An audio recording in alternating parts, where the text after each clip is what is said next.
Well, as the U.S. government shutdown continues to drag on, the U.S. Federal Reserve is heading towards a rate decision without the usual data points it relies on. But our guest today says that an interest rate cut is still likely despite that data blackout.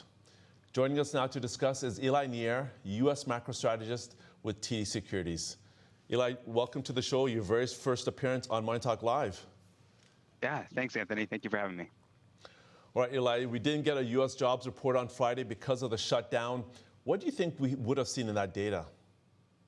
Yeah, we actually had an above consensus 100K forecast. Consensus had about a 50K NFP, and we were above that, likely due to seasonal effects. Seasonals tend to be strong for September, but even when taking that into account, our 100K forecast would have been well below the 240K we saw in September 2024. So overall, even though we were above what the market was expecting, it would be in line with the low fire, low hire labor market that TD strategy has been flagging. All right, so what's the biggest risk with the shutdown? Is it the potential for government job losses, or is it just due to uncertainty due to the lack of data? Yeah, we don't see a huge downside risk to growth from the shutdown. We are estimating about a 0.2 percentage point impact on GDP for every month the shutdown lasts. So even if you get the longest shutdown on record, you wouldn't see a major drag on growth. The biggest risk to data actually would be data collection. In 2013, when the BLS couldn't update their or collect their CPI data for 16 days, they used 75% of the usual sample for the October CPI report, and that data wasn't revised. So as the shutdown persists, you could see less accurate data for the upcoming CPI report. There have been some reports of furloughs turning into layoffs for government jobs, and that would definitely be a negative impact on NFP, but that's not in our base case right now. All right, so given that backdrop, the big question is, what are you expecting from the Fed later this month? Yeah, so we are still forecasting a 25 basis point cut at the October FOMC.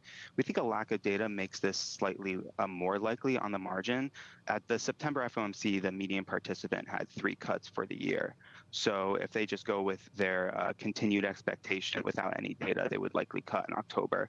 The FOMC participants are still likely concerned about a gradual rise in the unemployment rate amidst a softening labor market, despite some inflation persistent risks from tariffs.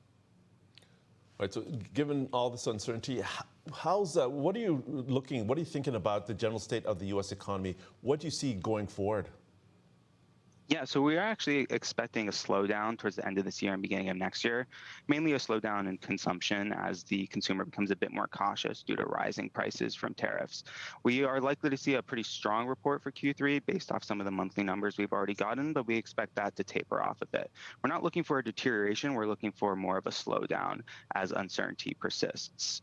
There have been some impacts from AI investment on certain investment categories within GDP, and that has supported some growth, but it's unclear how long that could persist, and we think that a slowdown in consumption would be a larger drag on GDP in the quarters to come.